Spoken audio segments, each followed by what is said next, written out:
do agree with you on this. Habit change 101 is start small, start easy, and make it even laughably easy.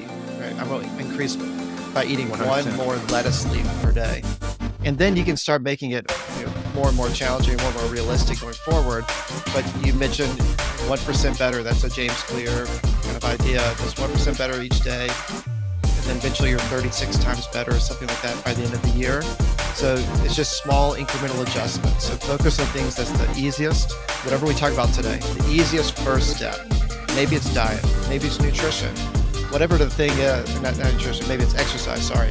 Whatever it is, it's just that first step. All right, Dr. Troy Jackson, welcome back to the Healthy CEO podcast. By the way, sponsored by Authentic Health Partners, the makers of the foundational supplement stack F1, F2, F3, that's your essential nutrients, your essential fats, and your essential amino acids. Dr. Troy Jackson is one of my co-founders in that company, and obviously him being the MD, and of course, pretty much any partnership I'm in, anyone else but me is going to be the brains behind the operation. So, real happy to have you back on to do what is going to be part 2 of endothelial health, which I think is really appropriate. I told you a little bit before we got on, and so, folks, not to get real morbid, real early in this conversation, but I popped onto Facebook today, and I'm rarely on Facebook, and one of my fraternity brothers he talked about how we had lost a brother and he had just gone to the funeral. And it turns out one of my fraternity brothers, 55 years old, if you saw him, he would look like the picture of health. Great looking guy, thin, active.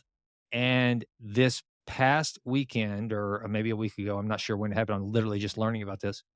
Troy, he was actually at the lake, started sweating, started feeling nauseous, went to the emergency room, died by and from what seems to have appeared to be cardiac arrest.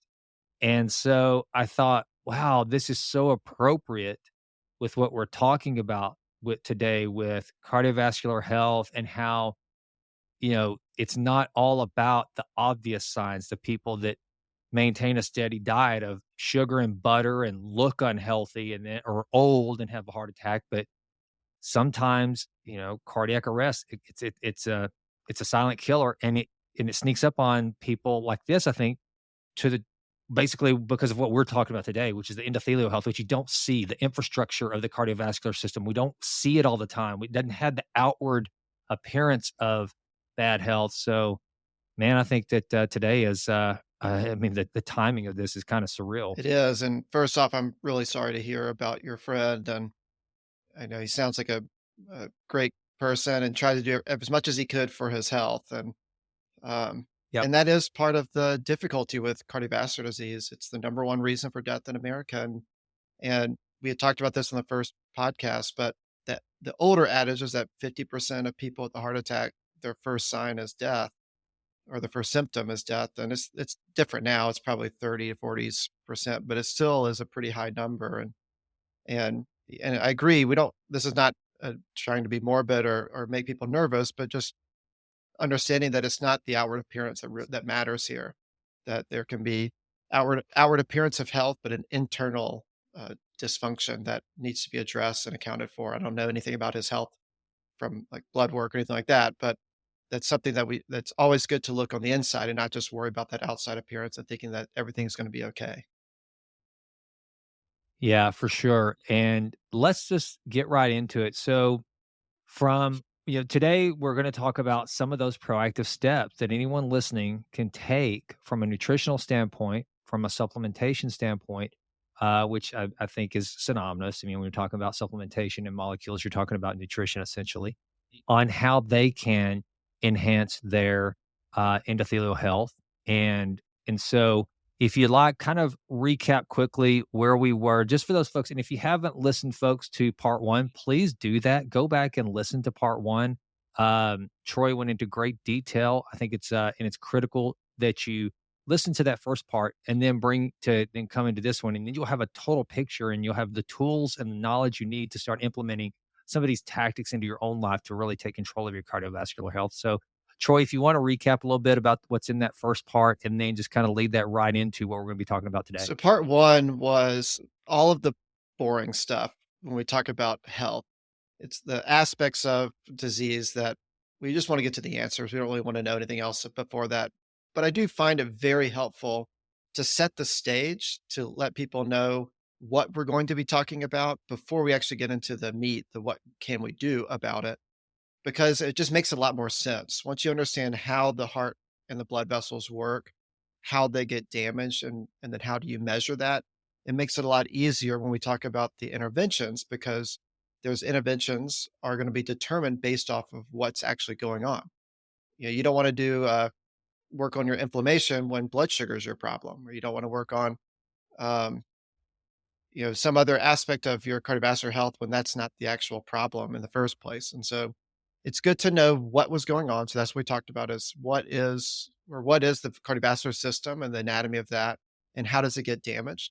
We talked about statistics of why we're talking about heart disease in general and why it's an important thing for us to really be thinking about both me as a doctor, but the listener as a patient.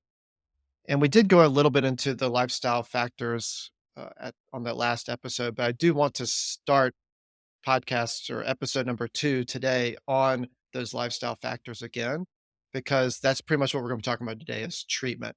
And we're going to talk about treatment from the simple things you can do every single day, all the way down to supplements and medications as well.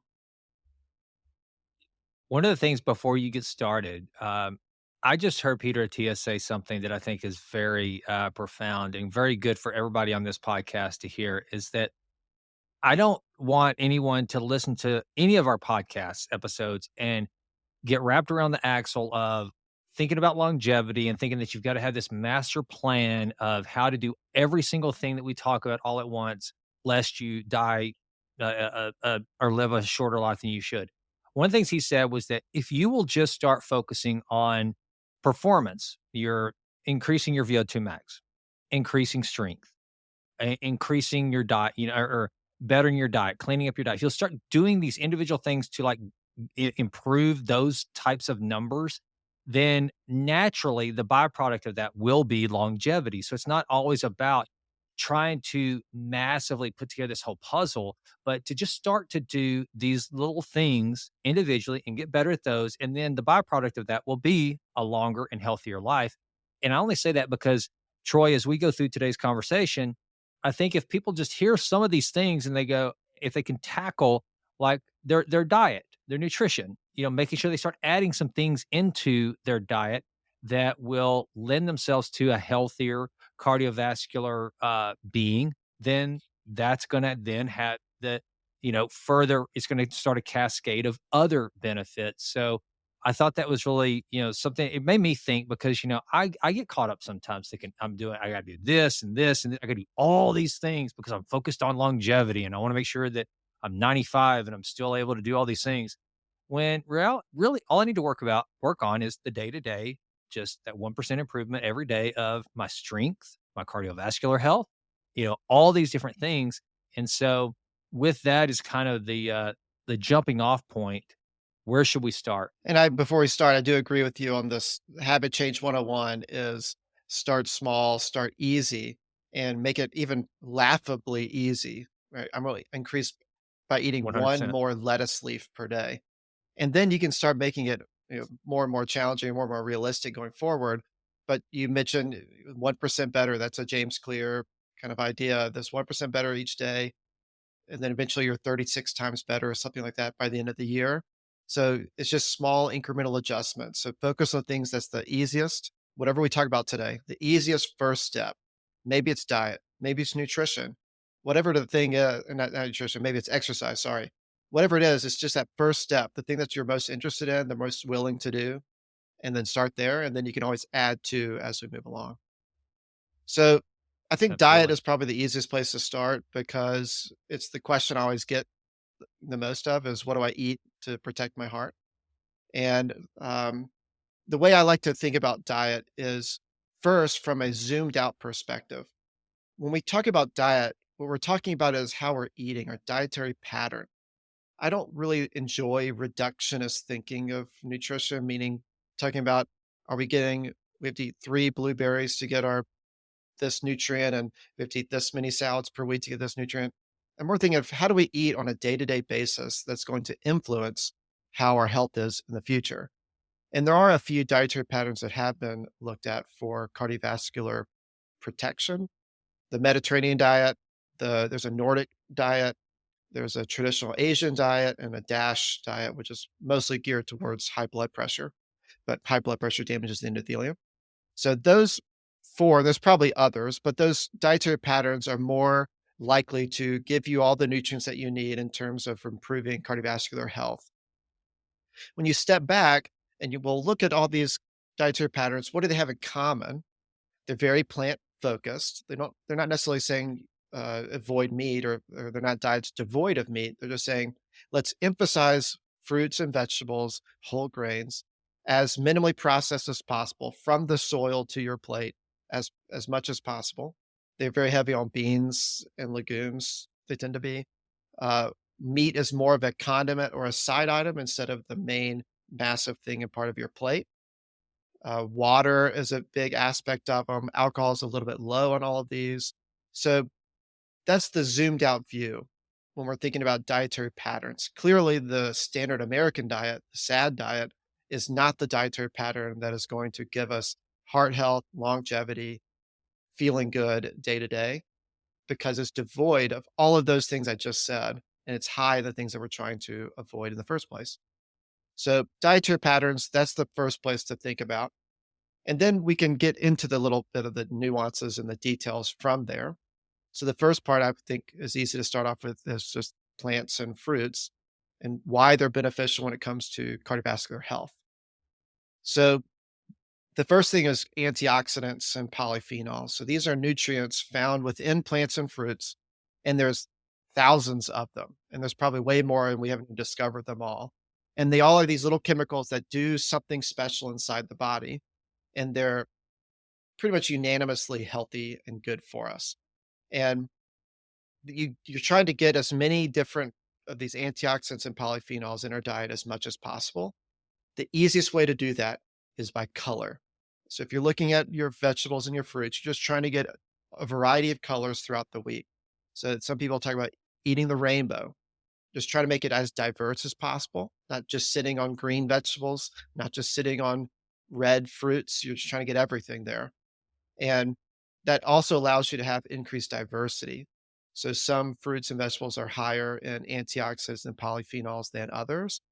And so when you're having increased variety, increased different types of colors, you're getting that full spectrum of nutrients from fruits and plants themselves. There are specific ones that are very important for cardiovascular health. These would be cruciferous vegetables, onions, leeks, uh, garlic. These are all have high sulfur content in them, and sulfur has an interesting chemical reaction within the blood vessel and endothelial lining that is healing for that. And so these sulfur containing compounds are can be really helpful for us. When we get in the supplement category, you'll see those return again. There's things like the polyphenols that we talked about. Cocoa is one that's commonly touted that has some good studies behind it. Nitrates is another one. So nitrates are found in beets and arugula mostly. It's very dependent on the soil quality, where how much nitrates are in those, but those are all very important nutrients in the plant category that are very helpful from an endothelial health perspective. So one of the things that I bet a lot of people are hearing when you talk about that, it's like, wait a minute, Dr. Jackson, you're telling me to eat fruits, and as long as the colors are right and I'm eating the rainbow, but all that fructose is too much sugar, and yeah, and that's one of the things I saw funny. Jordan Syatt, who used to be the personal trainer of Gary Vaynerchuk, who's been on my podcast, great dude. He did this post, and now he uses language on his post that you and I wouldn't use, but it makes the point. And he was going after people that basically said you can't eat fruit, fruits and vegetables. He said, no one who is ever fat said, gosh, I wish I'd laid off the carrots. So so to that person that's out there listening to this, and they're like, wait a minute, Dr. Jackson, I'm trying to either do the carnivore diet or I try to stay in keto and you're telling me that I need to eat these fruits and vegetables, what is your response? So, first off, I can't think of a person or at least a culture, a tribe, a civilization that avoided vegetables and fruits willingly. Up until now, and when we have this modern diet so where we can have the privilege to do so. Previously, if it was growing and it was near you, you were probably going to eat it. And if there was a fruit bush or fruit tree, you were probably going to eat all of it, right? You weren't going to just pick and choose. So, just from a historical perspective, eating plants and fruits makes sense because we were foragers, natural foragers. I understand that there are dietary patterns that you may want to do for brief periods of time because they provide some benefit to you, ketogenic diets or carnivore. I don't argue those things. It's more thinking of a long-term dietary pattern is what matters more to me, and especially from a cardiovascular health perspective, that I'm just not convinced that avoiding fruit or vegetables like the plague is going to help you in some way. I'm also not convinced that plants are bad for us. There's a very popular book out there that people read that will talk about how plants are toxic for us or fruits are toxic for us. Um, it just doesn't jive with the rest of the medical literature very well. So, but there is confusion. I mean, people talk about fructose all the time. High fructose corn syrup is a big one, and fructose is also found naturally in fruit. So, therefore, fructose is bad in all things. Fruit that has fructose in it is packaged perfectly. It's it's made exactly how it's supposed to be made. It's packaged with fiber and water, these polyphenols, as well as fructose. And so when it's entered into the body, it's dealt with properly. The problem is when you get out of balance in those ratios, and in the case of high fructose corn syrup, you're getting astronomically large doses of fructose in the same volume as your blueberry. That's a problem because our bodies aren't designed for supraphysiologic doses of these things, right? Our bodies are made for the natural doses of these things. So I'd never worry about fructose being a problem. Can you ever consume fruit? Yes. You can eat way too much and it causes problems, but that's not the typical person. And I mean I'm sure you can overeat vegetables, but you would get too full before that even happened. The problem comes in when you're trying to alter fruit. I see that a lot. So people will eat dried fruits all the time. I had my own Yeah. phase of being addicted to dried mango. I think everyone has had that experience at some point in their life. It's so good. But Yes. if you look at Yes. the package of dried mango, raisins, dried prunes, their sugar content is incredibly high. And it's because you eat way more of them than you normally would have because water is the equalizer. It keeps you from eating too many of them. So that sugar is concentrated more so. You can consume more of it, and therefore it does cause a deleterious problem in the body. But that's why eating whole foods, minimally processed as much as possible, your body's going to naturally protect you. Now, if I were, because we have a one of the dehydration things, and gosh, Jimlin and I rarely travel without a big bag of There you mango. go. I mean, that's one of the things we just love the mango.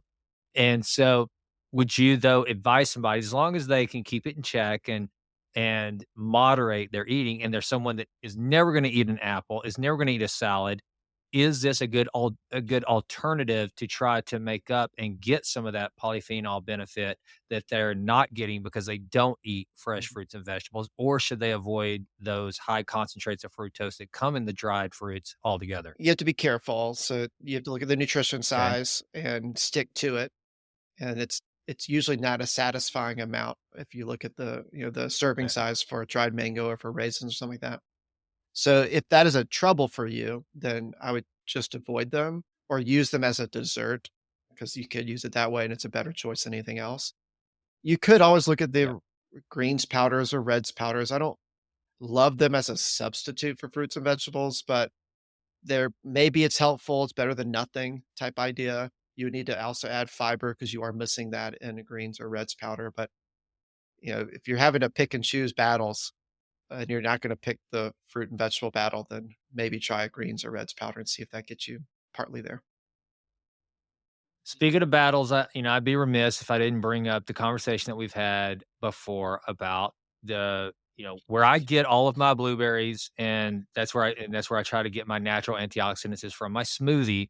And you and I've had the conversation because Rhonda Patrick, she got me a little myth because she told me I couldn't put banana in my smoothie anymore because it had an oxidative effect on the polyphenols in my blueberries. So therefore, it's kind of canceling out some of the benefits of the antioxidants. And so her suggestion was to replace it with avocado. Well, so I'm thinking, okay, and I posted this I did a short little podcast on Rhonda Patrick pissing me off, which I was just being facetious because I love Rhonda Patrick. She's brilliant. And then my buddy Troy Jackson sends me a text. Well, cool those jets turbo because the same oxidative effect that is in bananas is also going to be present in an avocado. So but then I think that also you explained it to me though that that's where you have to kind of let reason take over, right? So if I have blueberries in my smoothie and I throw half a frozen banana in there, am I just completely wiping out all the antioxidant benefit of my blueberries or whatever I've got in there? Rhonda Patrick's very smart. I'm not downplaying her at all. If you ever listen, that'd be We are wonderful. not, yeah, we are not throwing shade on Rhonda Patrick. Absolutely not. Just to Yeah, be clear. but it was just I was listening to it, and this we all fall prey to this, even Rhonda Patrick, where you take a study and you interpret it outside of what the study's actually saying. So the study she references is saying that bananas plus blueberries has a lower polyphenol content in the smoothie than blueberries alone, not blueberries with avocado. So that's outside the study parameters. It was not looked at. And the only reason I even figured this out is that I just looked up the enzyme because I was curious of what it was, because I never heard this before. Polyphenol oxidase is what it was called, and it said that it's the chemical that causes the browning of fruit. So banana's brown, but by the time you get it from the grocery store to your house, but avocados brown pretty quickly too, and so that's kind of where I made that connection. Um, and but yes, you're right. There's a there you can do perfect. And perfect, I guess, would be no banana and no avocado. There's no polyphenol oxidase in Greek yogurt. So if you're trying to get it smooth, which is usually why people use banana or avocado, Yeah. you could try that, Greek yogurt or kefir. Or you could just take it all out completely, not muddy the water, and just have blueberries alone in your smoothie of other things. You could also just say, well, I will drink more smoothies if it has a banana in it. And then you're by that reason, you're gonna have more polyphenols because you're gonna be wanting to consume it more. And so you can be perfect or you can be good enough. I always ride the good Right. enough train, and then I try to be perfect in things that really matter to me. I love smoothies. I make them almost every day. I put banana in it because it tastes better. Do I have to have it in there? No, but it's just habit at this point. And I'm sure it tastes fine without a banana, but you know, it is what it is. I'm not going to worry about it because I'm doing other things, just like you're doing other things to improve your health. You know what you could do that would probably make it pretty smooth? Ben Greenfield, one time he was going over one of his, of course, when you say Ben Greenfield, you know something wacky and crazy and out of the ordinary is coming. He makes, like, liver pate and puts them in, like, a little, like, I guess, like, an ice cube tray, and he freezes little liver things, and so he'll put, like, little liver they look like little Reese's peanut butter cups that are liver that he throws into his smoothie, and I gotta believe liver probably makes it smooth, probably doesn't have the oxidative impact that the banana was. So there you go, folks. If you want to go get you some liver and pate it up, then freeze it and throw that. In which I was going to try that. I haven't yet. Greenfield said that it didn't like really. You didn't taste the liver. I find that hard to believe. I got to believe there's got to be some sort of a liver taste, but nevertheless, that would make for a pretty potent smoothie. So, Yeah. so anyway, there you go. Liver can be an Yes, alternative. high nutrient content, low utilization in the general population. There you go. There you go. Doesn't have that mass market appeal that Right. bananas do, you know? So, Okay, so but I do think that's important to talk about is this whole idea that when we're talking about endothelial health, cardiovascular health, that the antioxidant conversation has to happen that comes from nutrition. So, with regard to take continuing down the dietary path, what are some other things that we need to be Well, the cognizant of? next bear in this conversation is fat, specifically saturated fat, but let's talk about fat in general. Fat has been demonized for decades. I think that tide is turning. Fat is getting its heyday now in carnivore and keto movements, but for good reason. I think fat was too much vilified in the past, and there's lots of great benefits that come with fat consumption. We just have to be a little bit mindful of it, and that's all. The problem that comes up with cardiovascular disease and fat is really around saturated fat. And this was back in the 70s, 80s when this really started becoming popular. This idea that saturated fat contributes to heart disease. And there are studies that show this. I'm definitely not denying that aspect of it. But what happened from that is that all saturated fat is bad. And therefore, anything you do differently than that is good. Well, that's been shown to be incorrect. Most people who drop saturated fat increased their consumption of refined carbohydrates. Then we have this influx of diabetes, which contributes to heart disease. So it kind of ruins the whole circle anyway. There have been studies that if you replace saturated fat with this other type of fat called polyunsaturated fat, that there is improvement in cardiovascular risk. So therefore, it underlines this idea that not all fat is bad. And I'm going to even go further that not all saturated fat is bad. And we just have to be mindful of how our dietary patterns, again, look like. So saturated fat, to make it simple, is anything that comes from an animal.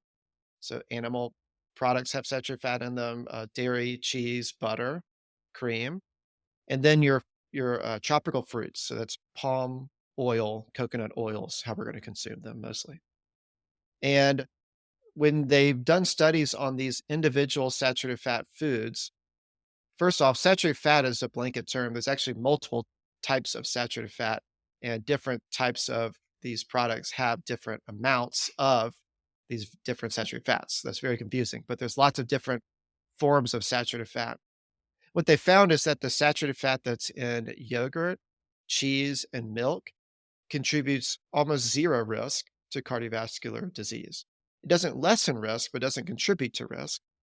So for people who drink milk or eat yogurt, I wouldn't really worry about the percentage that's on there, whether it's whole or skim. 0% Greek yogurt or 5% Greek yogurt, it probably doesn't matter, or definitely doesn't matter. Tends to be that the higher percentage of fat, the better it tastes. So I would go off of that. You can do a volume problem where if you're drinking a gallon of milk a day, that could be an issue, but that's probably more from just an overconsumption of something that was good, right? Drinking more of something isn't better. So we have to keep that mantra in check. So yogurt, milk, cheese, not a problem from a saturated fat perspective. We're thinking of meat. I really just think of very fatty cuts of meat. So this is everyone hates it when I say this, but ribeye would probably be the most fatty cut of meat, and then pork belly would fit into there too. Sorry, you're a Texan, but brisket is a fatty cut of meat. I know. I'm This is a very delicious just conversation. turned off. Probably half your listeners. Um, but Ugh. it's all in moderation, of course. So have your ribeye every so often if you love a ribeye. Just don't make it your go-to thing you have twice a week. There are leaner cuts of meat you can choose: New York strip, flat iron steak, wild game, bison. There's all these different other meats you can choose that are just fine from a red meat perspective. And then chicken, turkey, fish are all fine choices as well. So the way I think of it is lean towards those as your staple. If you're going to have meat, make those the thing. And if you really love ribeye, then go have it, but make it an occasion, something that's meaningful, that's memorable when you go out to eat or something. And at home, day to day, it's these other forms. And then it's moderation. We just tend to eat a lot of meat. That's as our American society has been geared around a meat and three, right? So your meat is the main thing, and your sides are the rest. Just make it equal. Just Mhm. make everything the same size. So you have 4 quadrants on your plate, and meat is just one of those quadrants, 125% part of it. And that's a perfectly good way of just keeping this in check.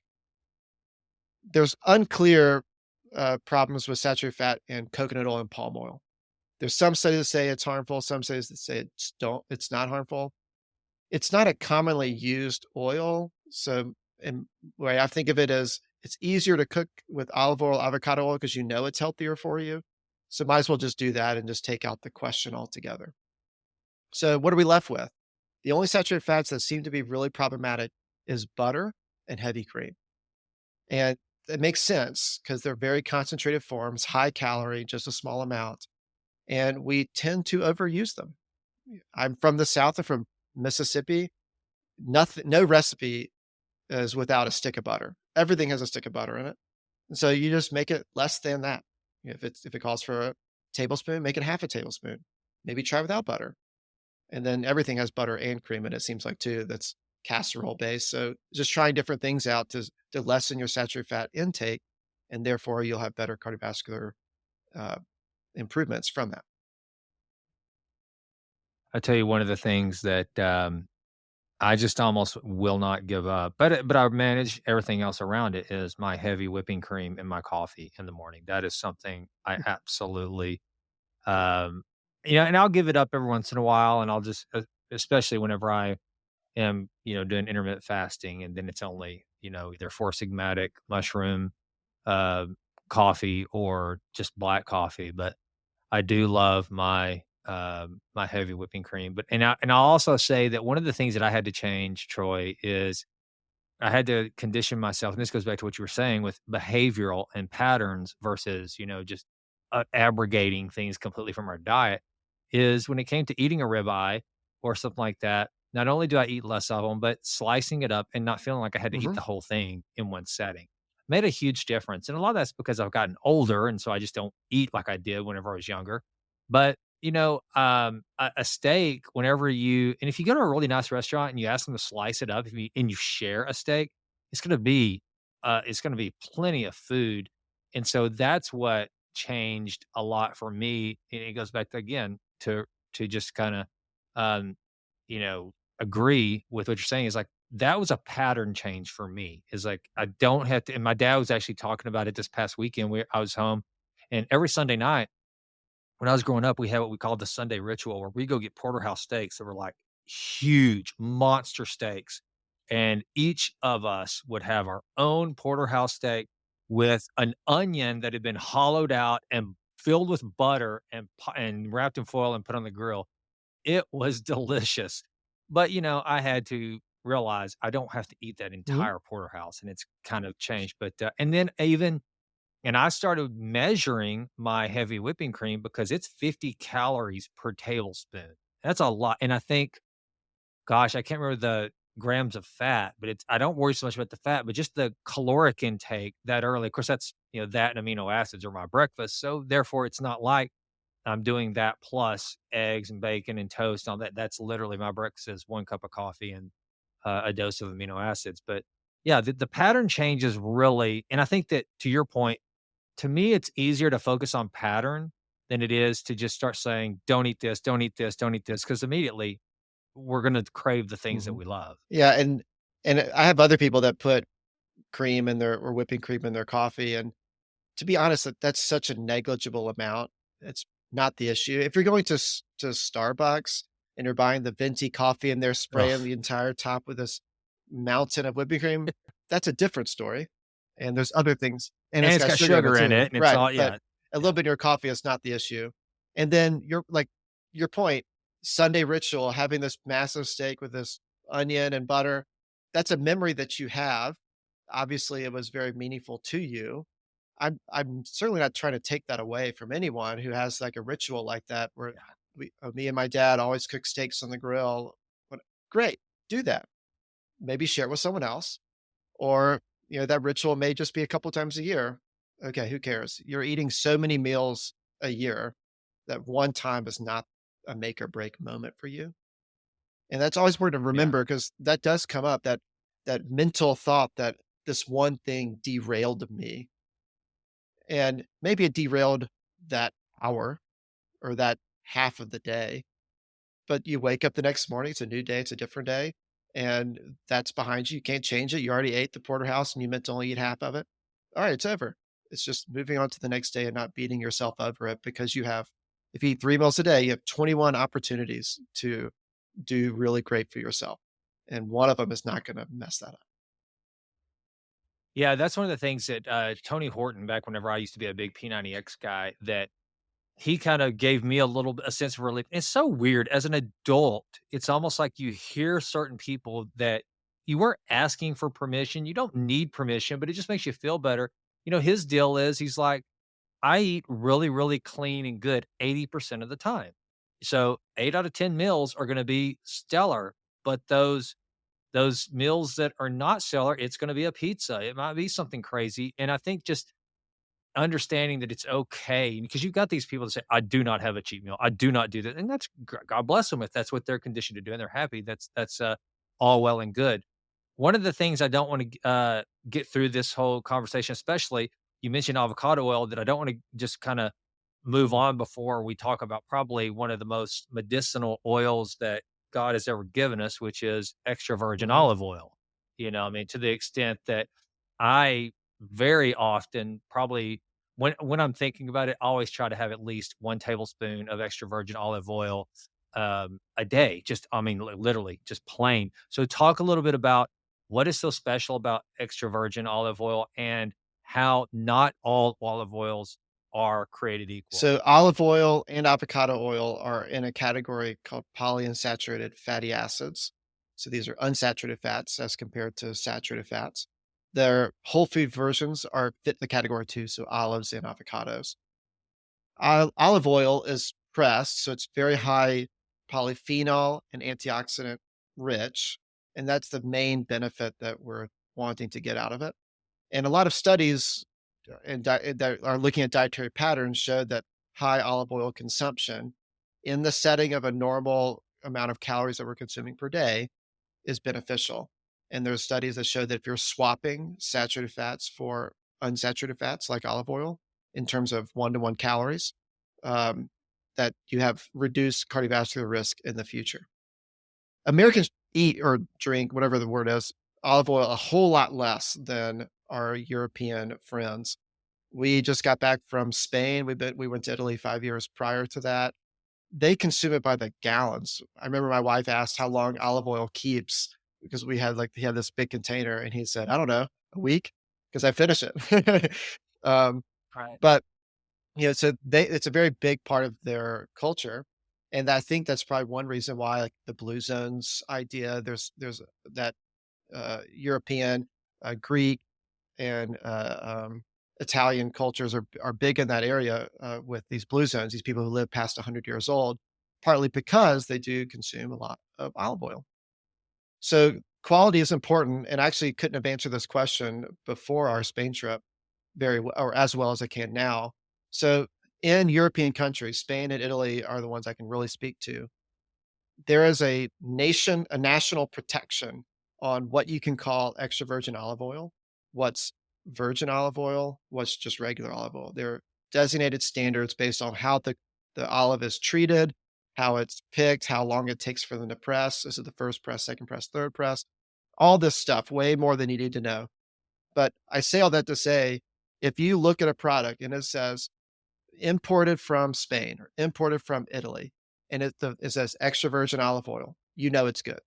There's no brand specific. It doesn't matter. Asked about that in Spain. They said we don't know anything about brands. If it says extra virgin olive oil, it has to follow this specific pattern. It's very similar to bourbon here in America. To call bourbon, you have to do these specific things. Olive oil is the same way, but over there. So, first off, I would just do that. Imported from Spain, imported from Italy. Look for the organic versions if you can, because these can be heavily sprayed. I would assume Spain and Italy use less glyphosate than we do in America, but I don't know that. And I'm sure that's changing because of globalization. So, organic versions is best. You want that deep, rich green. It's mostly seems like Spanish olive oil is a deep, rich green, more yellow for Italian. Uh, there's a peppery taste to them. The really good ones make you cough when you just take a sip of it or an ounce of it. When you're looking in the store, also, let's say those are expensive or they're not available. You're going to buy an American one or South American. Glass bottles that are dark, that are hard to see through, usually means they're better olive oil. They tend to have less light disruption, and plastic and oil can interact and cause some changes to the chemical structure of olive oil. So look for glass in a dark container, preferably imported from Spain or Italy. 100% extra virgin olive oil, organic. That's what you look for. Well, and you taught me about the whole cough test. I had not known that. Because I was telling you that, you can tell when it's really good stuff. It's going to have that kind of peppery in the back of your throat, aftertaste or whatever. And the one that that I have right now, that one that I'm drinking, the bottle that we're going through right now, it's awesome. It's like got a nice little kick to it. And I will also link to, I told you last time we talked about this that Gus got me into the olive oil hunter where I get like, I think we get 3 bottles a quarter or 6 bottles. I don't know how many. It's a subscription-based deal, and those are some phenomenal olive oils. They're all top quality. He scours the earth getting this stuff, I guess, and, I'll put that in the show notes, folks. I have no affiliation with them, but it has been something that Gemlin and we used to just kinda use the cheap stuff to cook with and then finish with the really good stuff. Now it's all good stuff all the time because there's so much benefit to good olive Mhm. oil. So anyway, I wanted to make sure people knew that. Yeah. All right, so from there, where do we go? Are we into supplementation now, or do we need to? Is there anything else on nutrition we The need to last thing cover? would be fiber to talk through, and then Ah, yes, we should flip to physical activity and go through exercise before we get to supplements. got it. So Okay, fiber is interesting because the implication to cardiovascular health is a little bit nuanced or second order. It's not direct. Fiber is grossly underconsumed in America. The average is less than 20 grams. I think it's 15 or something grams per day is the average, where the desired amount is 35 grams for women, 40 grams for men. Hunter-gatherer tribes record over 100 grams per day of fiber. So we're clearly underdoing it on the fiber perspective, and that's because of our processed food system. The main thing that gets processed out is fiber because it makes you chew.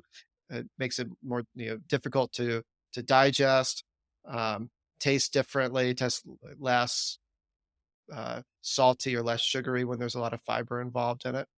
So it's usually removed for the convenience factor, but it's incredibly important. So the way it works, there's 2 ways.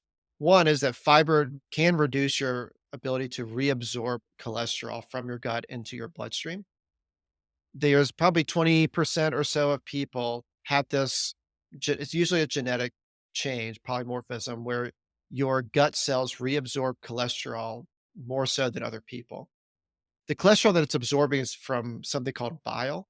So your liver makes bile, bile stored in the gallbladder. When you eat a fatty meal, it's released and it helps to break down that fat. And most of bile, 90%, is cholesterol. And that's what you're reabsorbing. You're not reabsorbing dietary cholesterol. I want to be clear there. So eggs is not a problem for cardiovascular health. It's been studied multiple times. I wouldn't worry about that on the package. Dietary cholesterol and blood cholesterol, two different things. So what we're talking about is reuptake of bile and the cholesterol that's in bile. So we test for this in our genetic panels, and then in blood work, there's a way that you can test for your reabsorption of cholesterol. And those people, I really push fiber at the highest amount that they can get to because it does help lower their cholesterol. There is a medication that also works in this pathway too that we may get to at the end of this podcast. That is not a statin, so it's a different way of treating cholesterol without going to statin first line in these people. So that's one way how it works. But another way is that it's modulating the microbiome. So fiber is fuel for the microbiome or gut bacteria. They consume it and then they make these things called short chain fatty acids. So it's very interesting to me that these short chain fatty acids are made by bacteria, not made by us, but our gut wall has been conditioned to absorb them and use them. So one of them is called butyrate, and butyrate is the main fuel source for our gut lining, the cells of our gut. And when butyrate is low, our our cells get hungry, gut cells get hungry, and we start to consume or make less of the mucus lining of our gut. and therefore that increases our risk of having gut wall inflammation, potentially gut wall permeability, and that's where you get things like endotoxemia, bacterial products getting into the bloodstream, inflammation and inflammatory particles getting into the bloodstream. And that's the pathway that it contributes to cardiovascular disease and endothelial dysfunction. So fiber works in both ways, improving your gut health and potentially reducing cholesterol. But I'd be remiss by skipping that one because it is very important. And that's one of the things that I know that, I hear. I think it's Lane Norton's really bullish on fiber. You don't hear a lot of people that are in the really health and wellness space, they're always talking about things like, creatine or, Protein. yes, I know it's a supplement, protein, it's all protein, bro. But fiber kinda gets overlooked, and it's one of the things that, whenever I started hearing about this, that I realized, man, that I know I'm short on fiber because I don't eat a lot of legumes. I don't eat Mhm, hardly any, as a matter of fact. Now, since I've had this jaw situation, my jaw surgeries, I eat a lot more because I'm blending up. I'll get like a kettle and fire, soup, and then I'll throw some black beans in there, something like that. But mhm. which that leads to my next question. All right, so where do I get this fiber? Where are the best places to get it into my diet? So beans and lentils is by far the best way to get fiber, and I love beans and lentils. There's some people that can't tolerate, and it's mostly they can't tolerate because of the fiber load that's involved. There is some particles that can off gas from beans when you're soaking them that can be problematic for people. But usually if you soak them well, rinse them off after you soak them, or rinse the can of beans instead of just pouring it into the pot, that usually helps for that. If it's not, it might just be the fiber load. You just have to slowly increase over time. But beans and lentils are great. Uh, I little My wife hates this, but I put black beans or white beans in my smoothie. You will never know that they're in there. I think black beans pair really well with chocolate, protein powder. White beans are fine too, but they also can pair well with vanilla. I've done pinto beans. You can taste that, so I wouldn't advise doing those. So just stick to black beans, stick to white beans. But a half cup of black beans in your smoothie all of a sudden gets you 8 more grams of fiber in your smoothie with just doing that, and you won't even taste it or tell that it's in there. And so we'll talk about a perfect smoothie, I'm sure, in another podcast. We've talked about that off the Absolutely. air before, but I can get my half of your fiber intake just in your smoothie. It's very simple to do. You have to get your gut used to that. I find that most people can tolerate more fiber than they think they can. It just takes time. You just have to start slow and start small and slowly increase it up. I would never recommend that someone go out and go from 15 grams to 40 grams of fiber overnight. You're going to feel that. Yeah. But if you slowly go up over time, it'll be perfectly fine. Your gut bacteria gets used to it. They start to grow and populate. They become more efficient at breaking down fiber and creating butyrate without making all these gas products. And you'll tolerate it just fine. So beans, lentils are the best ones. The other high fiber contents, this goes back to sulfur containing. So garlic, onions, leeks, Jerusalem artichokes, which is a little bit most people aren't eating those. And then all fruits and vegetables have fiber in them. So if you're just getting a lot of those things throughout the day, you're going to get enough fiber. And then the last one is whole grains. And I tend to stick towards the ancient grains. So it's farro, bulgur, quinoa, wild rice. There's a few others, but those are the main ones. And in their intact form tend to have the higher fiber content. Easy substitutions for regular white or brown rice. Using those, it's a higher fiber content.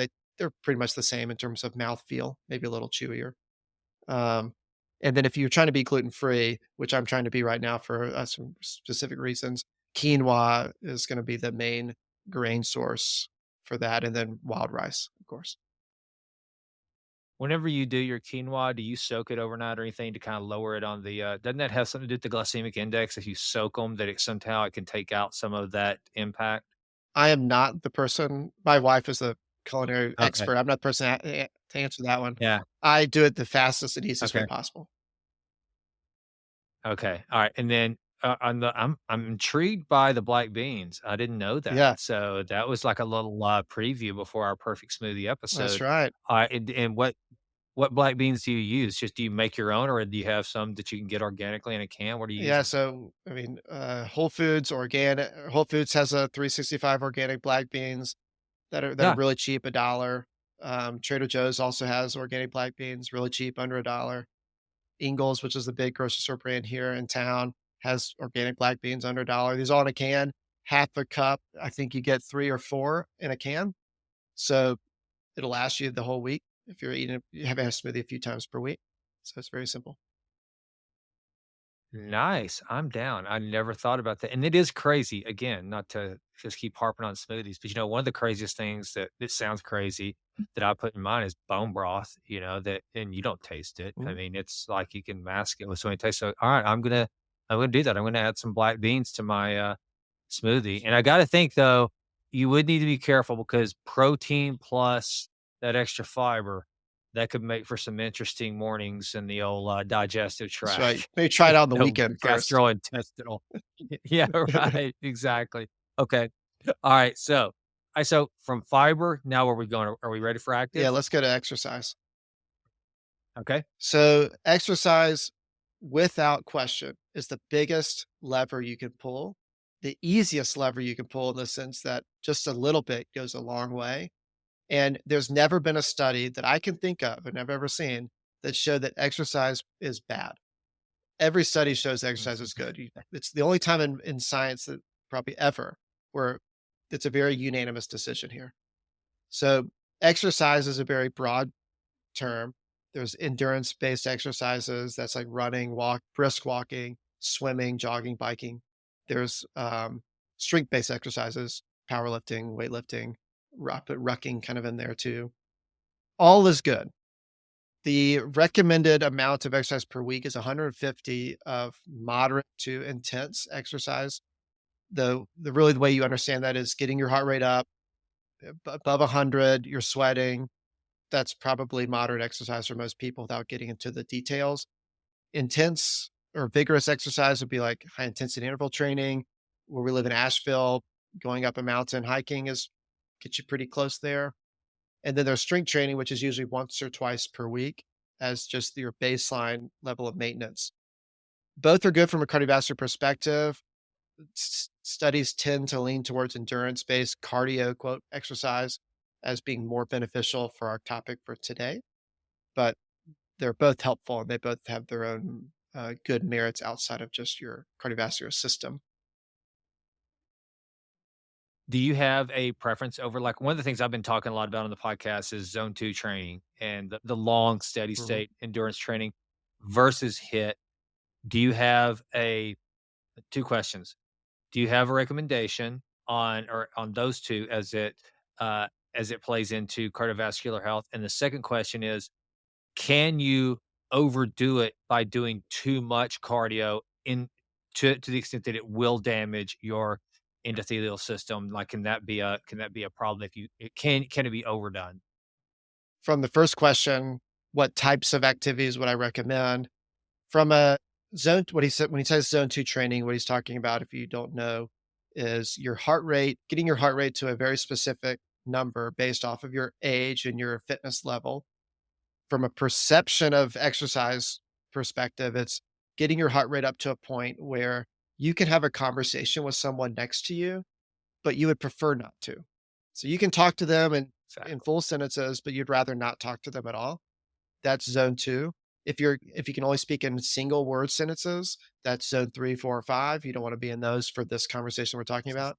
And then zone 1 is you could jib jab all day and wouldn't matter at all. That's probably less what we're wanting. But however, I will say Right. that is most people's definition of exercise when I ask them, and I really get into the details. They're walking, but it's pretty slow, or they're walking their dog that stops every mailbox. They're doing some yard work, but for some people, if you're 70, 80 years old, yard work can be very taxing, but for some, it's really not. They're riding the lawnmower, it's really, or they're playing golf and they're riding the golf cart 90% of the time.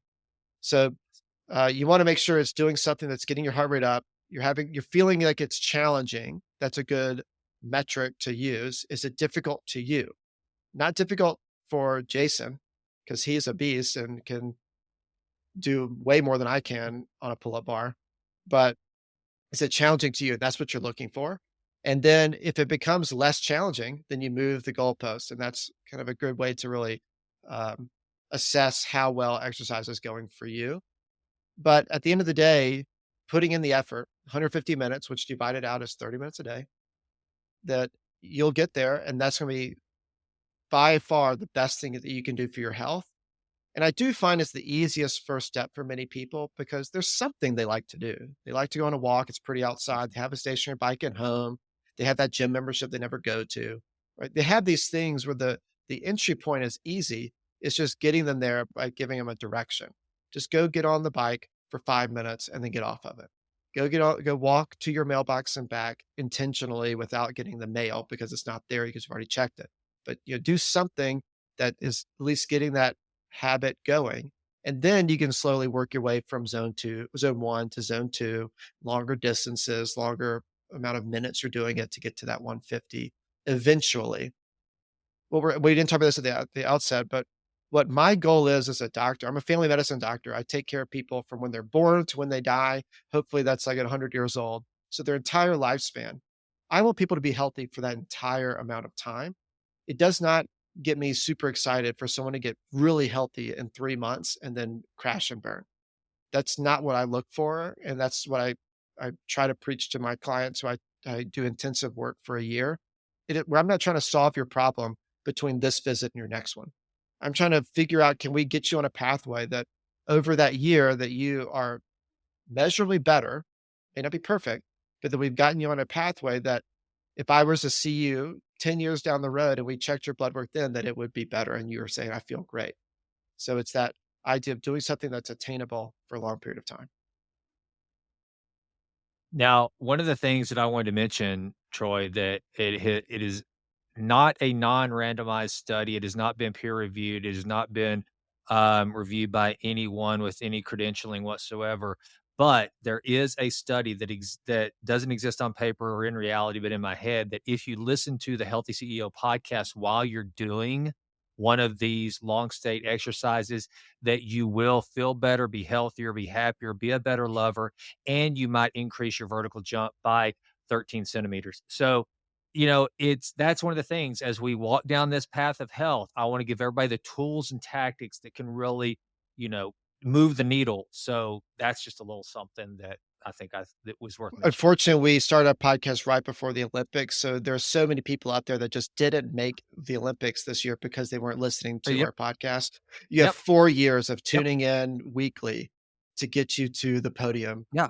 in Los Angeles. Yeah. I mean, yeah, exactly. So listen, folks, right there, that's money. I mean, you could be an Olympian. All it takes is a healthy dose of fiber, olive oil, and listening to the Healthy CEO podcast, and you could very well be an I will Olympian. say this is So there you I go. know we're being facetious here, but we as a human nature, we underemphasize our potential.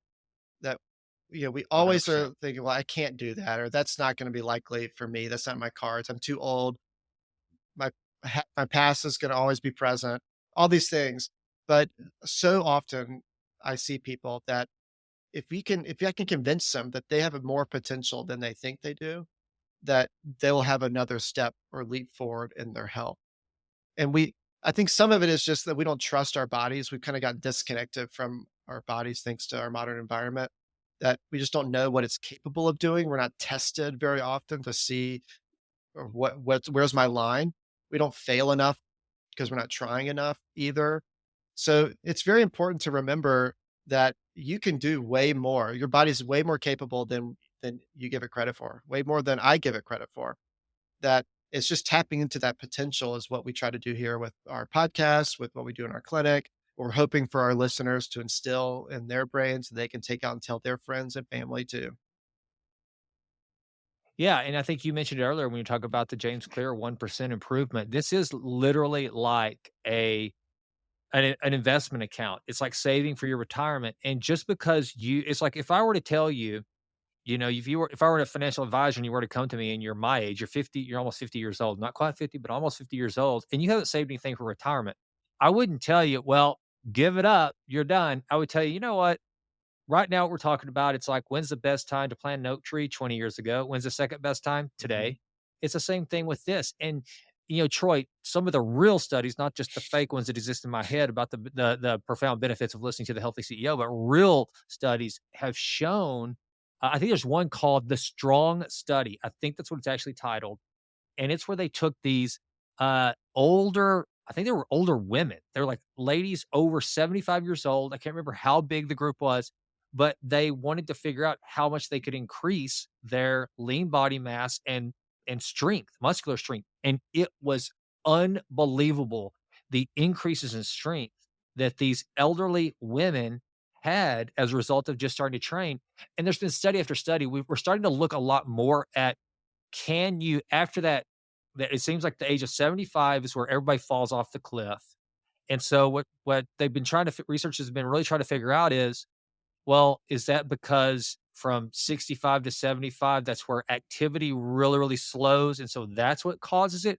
Or is it truly a biological occurrence? And the research that's being shown is that it doesn't even matter if you're 80 and you decide to get started on some of this, that you can move the needle. And that's what I always tell people, that's such an encourager, kind of like what you said, is like, if you haven't been doing anything, if you've been kind of a couch potato, you've been leading a sedentary lifestyle, you start listening to this, or you happen to be one of Troy's patients and you're just getting started, in a way, it's kind of cool because you start to see like massive improvements so quickly, and it will baffle you just how quickly your body will respond, and it wants to respond, and you don't have to do soul crushing workouts, miserable diets. You don't have to do that. It's just making these small incremental Yep, you're changes. totally right.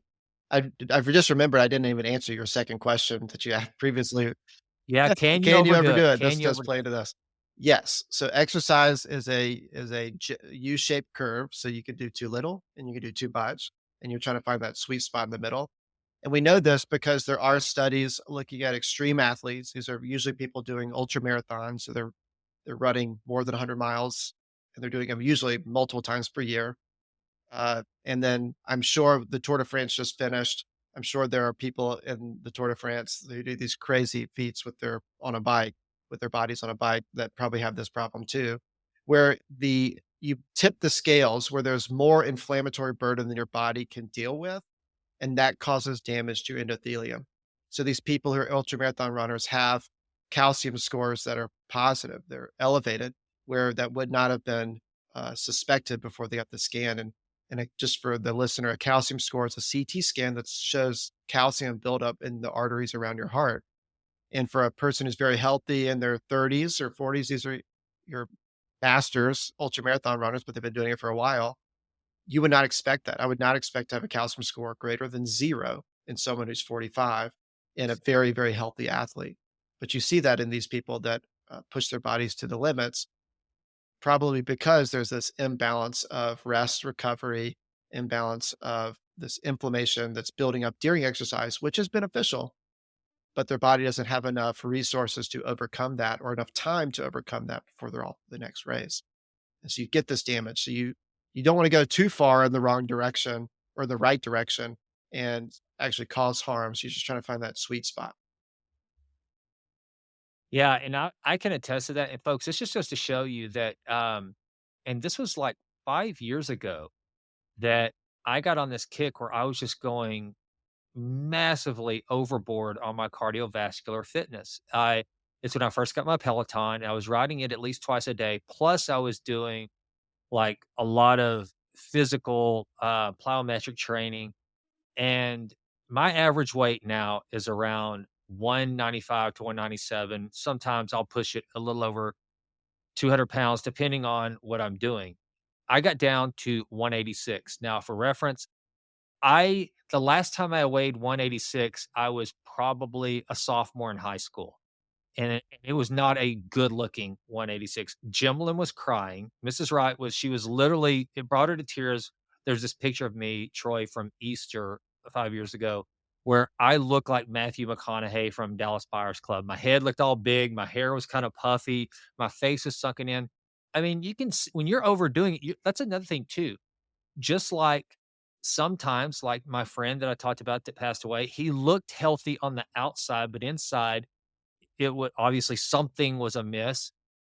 by the same token, when you start to, like, overdo it on your training, you'll kinda see it. I mean, I probably looked 5 years older 5 years ago than I look now because I was just pushing my body too hard because I was and I say that as an encouragement to all you folks, if you think, "Gosh, I didn't know that. How could I not know that? I'm 60 years old. How could I not know this?" Well, look, I mean, that was only 5 years ago, and I didn't know that I was damaging my body by exercising too much. So these are just these little things that when you pick up along the way, which should give, I hope, Troy, some relief to Mhm. people to hear that, wait a minute, you mean I don't have to go out there and do a soul crushing CrossFit workout and run for 5 miles a day to get healthy?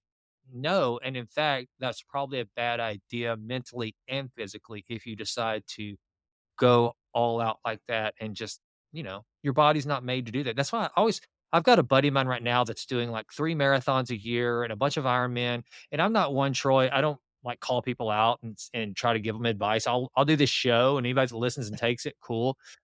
But I'm like, "Dude, you're just aging your body so fast, you need to chill out." But he thinks he's doing Yeah, good. and there's no judgment. I mean, I can't do an Ironman, so kudos to Yeah, that person and to anyone same, who completes one.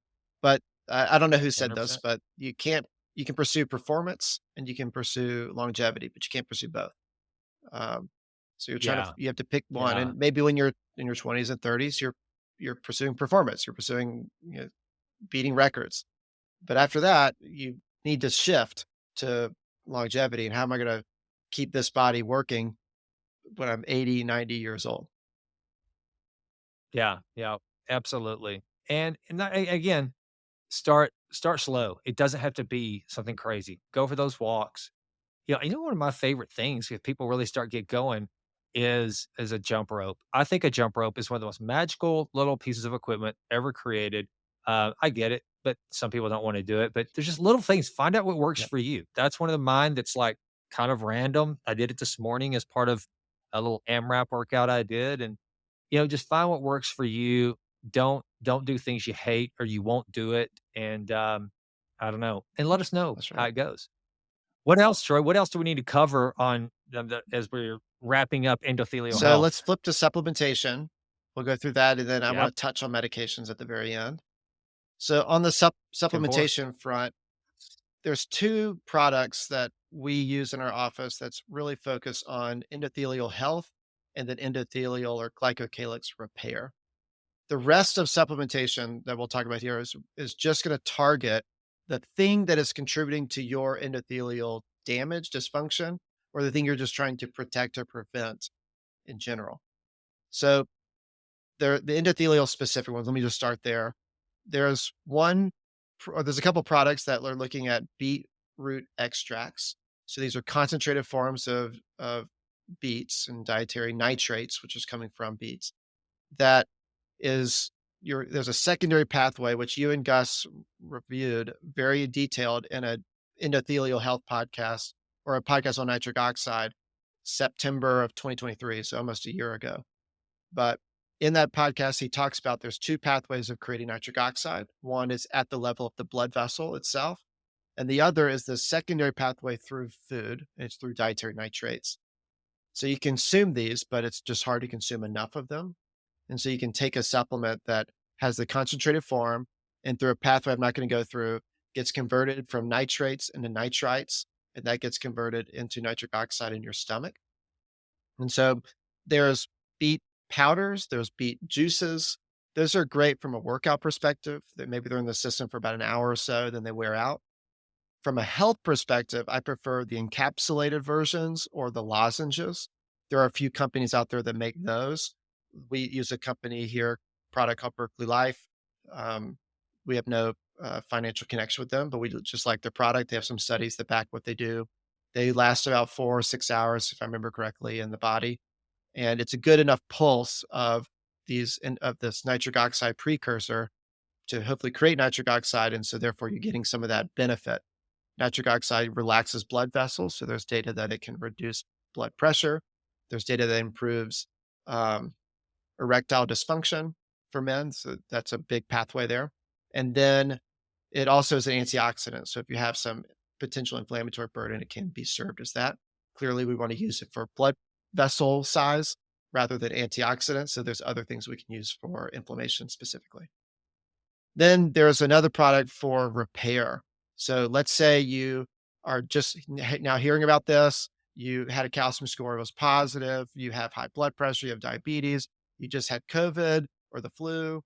You had some sort of damage, this high inflammatory burden, this chronic disease that has caused damage, and you're now trying to reverse it. So there is one supplemental product that has, or there's two that have been touted. One that we use, and I think it's just because I came across it first. It's called Arterosil. It's green seaweed extract. Again, no financial connection to them, but they have studies that showed that taking their product repairs the glycocalyx and improves endothelial health downstream. So that's one that I have used for people who they're new to me, and I do these ultrasounds called CIMT ultrasounds here in the office that's measuring endothelial thickness. Let's say it's thick, they have a little bit of plaque burden there, they have some vascular inflammation markers present. I will use this product, green seaweed extract, for about 6 months, and then we'll repeat the CIMT ultrasound. I saw this study already published. You can look it up. They just did 5 or 6 people, but they had plaque regression. And that's very interesting because there's not a lot of plaque regression found in the literature using an intervention of any kind, medical, procedural, or a supplement. And so we're going to try it here in the office. I'll check back in 6 months to let you know. But so I use it for those people. You can assume that if you have diabetes, high blood pressure, autoimmune conditions, that it may be worthwhile to think of it as a pulsed thing, maybe 6 months or so. I don't use it all the time because it is it's expensive. It's $100 a month roughly, but something you can kind of think about as like a treatment idea. And so those are really only two supplements that are specifically focused at the endothelium or the glycocalyx. Everything else is just going to be supporting the thing that you need. And so there's antioxidants, vitamin C, vitamin E, omega 3s also serve the antioxidant role. There's polyphenols that we talked about. That's curcumin, aged garlic extract, cocoa extract, sulforaphane, which is a broccoli seed extract, pomegranate extract, blueberry extracts, all these polyphenols you can use. Citrus bioflavonoids is another. There's B vitamins, which help reduce vascular inflammation through this methylation pathway. There's magnesium, which can help lower blood pressure, vitamin D, vitamin K2. Those things help regulate calcium deposits in the artery. Vitamin D also helps support the immune system. So, a lot of different things that you can think about when it comes to your cardiovascular health, your endothelial health. And so you can nitpick and say, well, these are things I really focus that I need. You have to filter everything I'm saying through your own personal health journey because it's not going to, everything I say is not going to be true for you. But we can make it simpler, and maybe this is a great plug to bring back up the authentic health formulations that we've created, because the whole point of them was to solve problems like this. I don't know what to take, I don't know what to do. Someone just rattled off a long list of things, or I'm taking a long list of things, and I need that simplified. And so, what me and my colleague Gus Vickery have done is we see hundreds of people a year doing these in-depth reviews, and we get the same data every single time. And what we found is that healthy, not healthy, young, old, nutrient gaps are present. I've never had someone who has a perfectly clear micronutrient report and blood work. There's always something there. And I don't think that has anything really to do with their dietary patterns or how they live their life. I think a lot of this just has to do with our modern environment. Our food system doesn't have as much nutrients in the food as it used to. We have environmental toxicants and things in our air and water and our food that our bodies are having to deal with, and that depletes nutrients. There's a whole host of factors, and it's it's probably way too much to even try to like correct that. It's just reality nowadays, and so we're probably in an age where you cannot rely just on food to get you everything. And so we saw these patterns. They're very specific patterns of deficiencies or insufficiencies that kept seeing time and time again. B vitamins are low, choline's low, omega 3s are low, CoQ10 is low, vitamin D is low, lots of different things that were just over and over and over again. And what we were doing is just giving people back those things. but it ended up being 10, 12, 15 different bottles that they had to open every day. That is miserable. And so we made F1, F2, F3 is to solve that. It tries to combine as many nutrients that are commonly low as possible at doses that are usually higher than what you find in a typical multivitamin to get people to that level of sufficiency.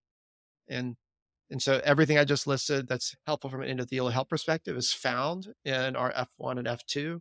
And then amino acids is F3, which is helpful from just a repair and cellular health perspective. But that's a broad brushstroke of kind of how to help this. But you, the listener, may have very specific things you need to focus on. You have an autoimmune condition, so you got to really focus on antioxidants and think about how do I boost my antioxidant system? Vitamin C, NAC, glycine, glutathione. We talked about you've had Nayan Patel on the podcast who makes glutaril, great product. And that's giving the body glutathione, which is the master antioxidant directly.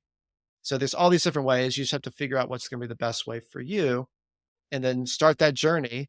But I would not start that journey until you've solved what we talked about the first hour of this podcast, which is your nutrition and physical activity. You can do them at the same time, but I would never choose a supplement and say, well, I'm doing the supplement. I'm just not doing anything else. You're not going to get the result. It's compounded when you're doing everything together.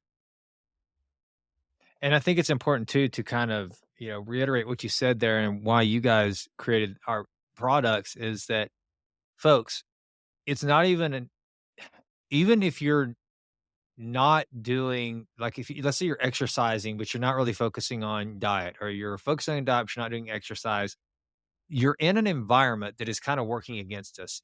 Our bodies were not really designed uh to operate in an environment with the water that we have, the air we breathe, uh, the pesticides that are on our foods, the fact that we have all of these uber highly palatable foods at such an abundance. I mean, Troy mentioned it earlier. The fact that we live in a world now where we have the luxury of considering, you know what?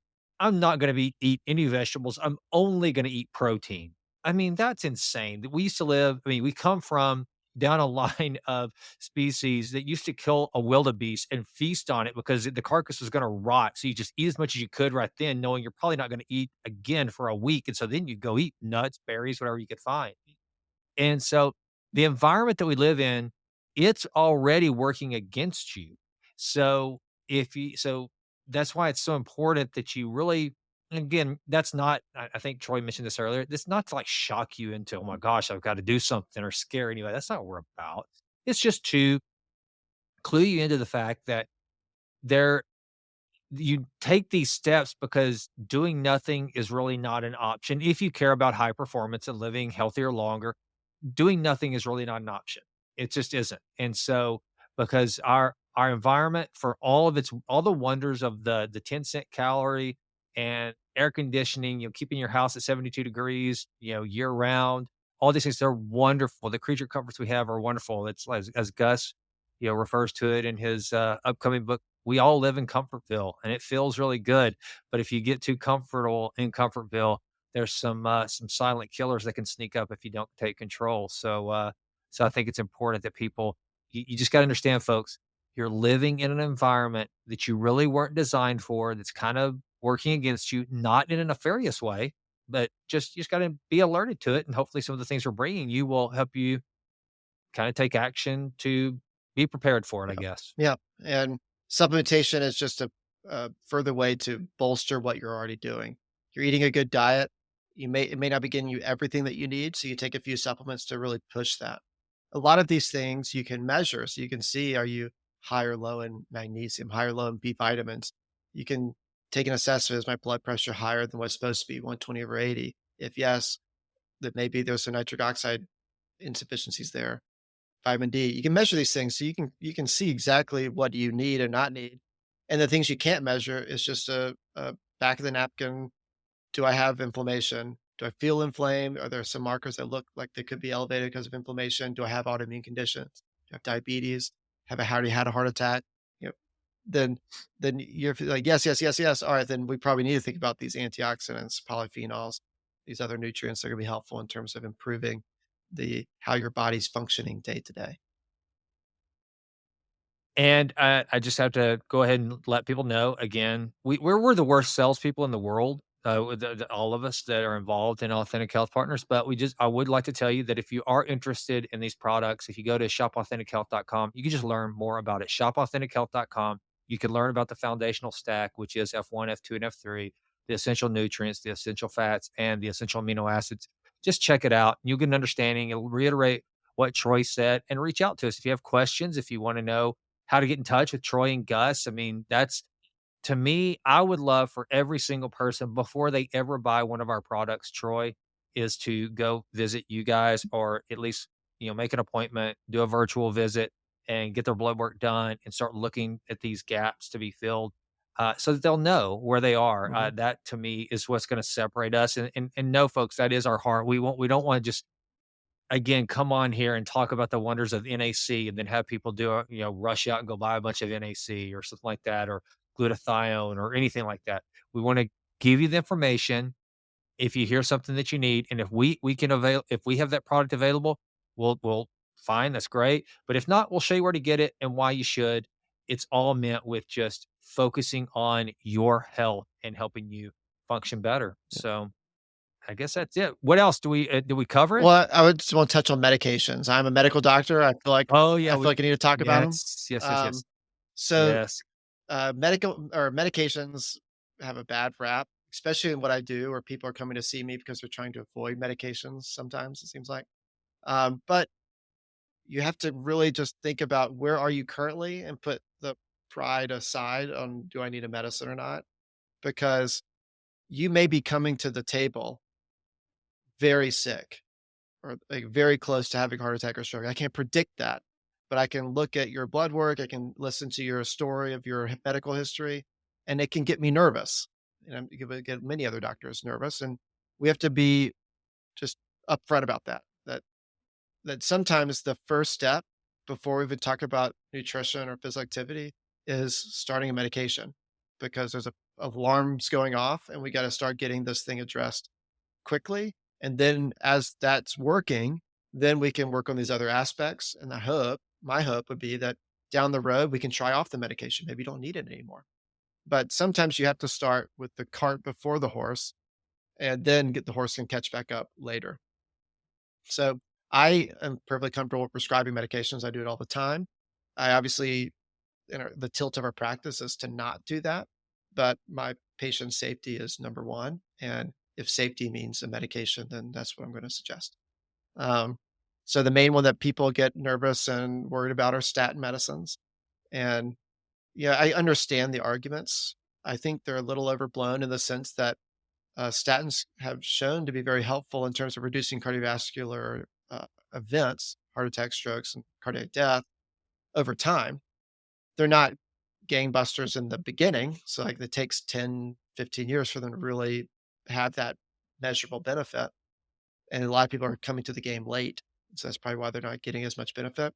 I do see some very good help with statins when you have vascular inflammation presence as measured on blood work. You have a high calcium score, let's say, high blood pressure. You have a lot of risk factors that are major that you can use statin short term to reduce vascular inflammation, and that happens within 6 months to a year. And so you can use that not for its cholesterol lowering ability, but for these other things. Do that while you're taking it. You're working on all these other aspects of your health, and then 6 months to a year later, your blood work looks better. Hey doc, let me try. Can we try off of it? Sure. We'll just recheck your blood work in a few months and just see what happens. And my hope is that we don't have to go back to it. And that's a great way of using it. Diabetes medications work the same way. So metformin is a commonly prescribed one. It's indicated for diabetes or pre-diabetes, so you have high blood sugar, but it can be very helpful if you have insulin resistance. Use this for a few months, 6 months to a year. Really work on the nutrition front, the physical activity front, build muscle mass. That's the best way to reduce insulin resistance. And then come off the medication and maybe you don't need it anymore. Metformin can also be helpful if you have uh, immune system dysfunctions. There is some data that metformin can help from that aspect as well. That's off label use for that. There's a few other diabetes medications, SGLT2 inhibitors, which are newer agents that go by the names of Jardiance or Farxiga typically, but there has been data that they improve glycocalyx function. There's data that they help with longevity, that at least mouse studies, mice live longer on these medications than not. So there's these interesting things down the pipeline that, you hear about Ozempic and or semaglutide and tirzepatide every single day, and there's cardiovascular benefits from those things, and there's actually now an FDA indication that you can use one of them, I can't remember which one, for specifically cardiovascular risk reduction, and that's wild, but it works, and it works probably from reducing obesity, reducing insulin resistance. There might be other reasons that we haven't figured out yet that it's helping. So there's these other medications that you can use that may be step one for you. And then we're doing these other things in step two, three, four, five, and six. And then we can come off the medication once things are better. So I say all that to say just not letting pride or fear get in the way of your health. Sometimes we just have to bite the bullet and just do the thing, take the medication, and because that's where we are, that's the reality, with the hope, with the goal, desire to come off of it in the future if safe to do so. I didn't mention this, but let me just put this in. Blood pressure is the other one. If your blood pressure is elevated, it's super easy to treat it and get down to normal. Figure out why it's elevated. When it gets better and you no longer need the medication, you will know your blood pressure will get low because of the medication. Then you stop it and it goes back to normal. So it's another one of just treat the problem, fix the problem, and then you can take it off. So, and that brings me back to kind of, I love a good analogy. I love an analogy. And whenever people are looking at this, like a retirement account, again, if you've gotten to that point where you're just starting this late in life and you have to get some medical or some pharmaceutical intervention, it'd be just like somebody coming to you and saying, "Hey, you're gonna have to sell the house. You're gonna have to regroup your finances. You haven't been doing it. That's okay. You're gonna have to make some tough choices right now, but once you get your footing, you move forward. You just have to adjust." I guess that's the key. Is like I always want to encourage people to know whether it is through medication, whether it is through maybe once you get into this, you do a little more exercise than you want. Maybe you do have to kind of really alter that nutrition in a way that's going to be kind of crappy at the beginning to kind of get to a good place because of you've waited too long. That's okay. Just make sure you just be encouraged. Know that it's never too late to take control of these things. That's what I always want to tell people because I think a lot of people, Troy, like with finances, they just reach a place where they just kind of throw their hands in the air and go, I've waited too Mhm. long. This is there's nothing I can do."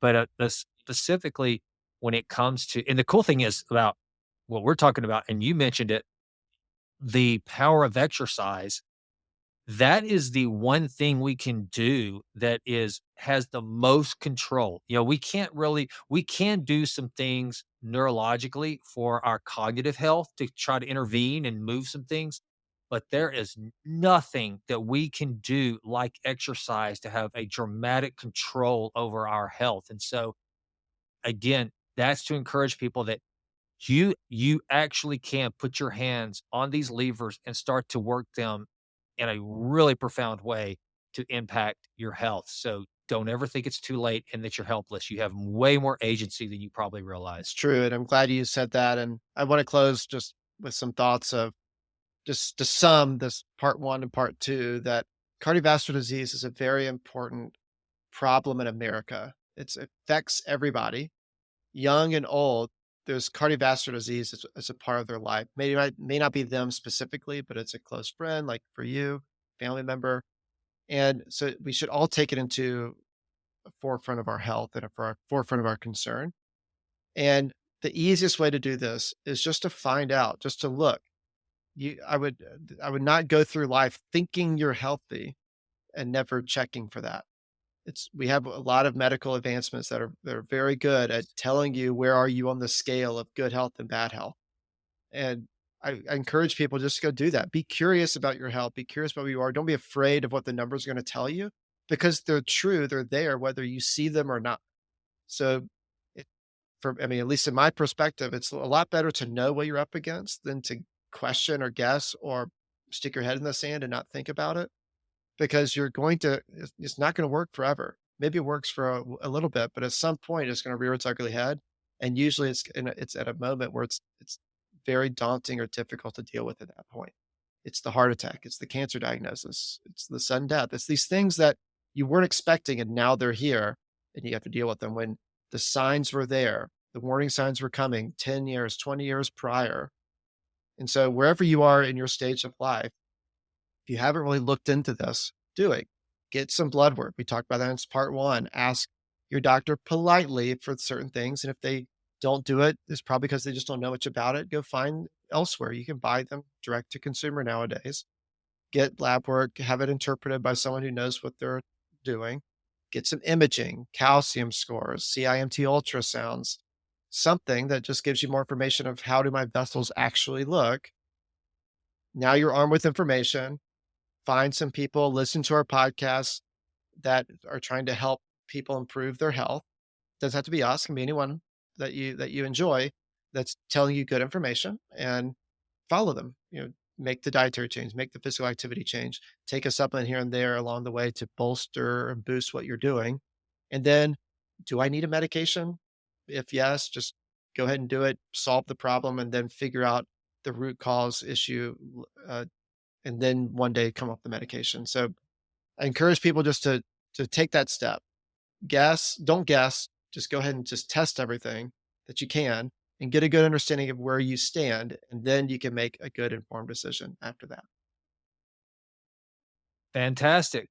Dr. Troy, thanks so much, brother. I think part one and part two are going to be very beneficial. And I'm going to try to figure out a way to categorize these and just have at least these two episodes, maybe all the Healthy CEO podcasts that make sense, like these Mhm. really kind of in the weeds, getting detailed at a granular level. Put those on the Shop Authentic Health website. So, folks, that if you listen to this and you want to go look at products we'll be adding and stuff, well, that'll be a place. But you can also just listen to this on Spotify or wherever you're hearing it now. But I'll have that so that people can go back and cross reference and listen to it and kind of We also have a recap. blog on our website, authentichealth.com/blog, I believe. If you go to our website, you'll see the link, click the link there. Not only do we post about our podcast episodes, but I or Dr. Vicker also write articles here and there, and we'll post those on there. Usually it's a written form plus a video because people like both. And it's just another way of getting health information. Our job of doing this, our desire, my goal is to, when I'm writing these or doing these podcasts, is I'm envisioning you, the listener, sitting in front of me, and someone gave me an hour and a half or a 10-minute video to tell you everything that I know about a topic. And I'm trying to just pour it out there for you. I'm not trying to get anything in return. You can just do the podcast, just listen to the podcast, read the blogs, and nothing else. But what I hope is that every time you're listening or reading, you're learning something and you're applying that something to your life in some way. These things that we're doing is helping your health. That's my goal every single time I put something out there, is envisioning you, the person listening or reading. How do I help you specifically? Wonderful. Dr. Troy, thank you so much, brother. You too. Take care. The content provided in this podcast, The Healthy CEO, is for informational and educational purposes only and is not intended as a substitute for professional medical advice, diagnosis, or treatment. Always seek the advice of your physician or other qualified health provider with any questions you may have regarding a medical condition. The opinions expressed by our hosts and guests are their own and do not necessarily reflect the views of the Healthy CEO. Any information provided by our hosts or guests, including any physicians who may appear on the podcast, is solely for informational purposes and does not create any doctor-patient relationship. Listeners are advised to consult with their healthcare providers before making any changes to their health routines. The Healthy CEO and its affiliates assume no responsibility or liability for any consequence resulting directly or indirectly from any action or inaction you take based on the information provided in this podcast.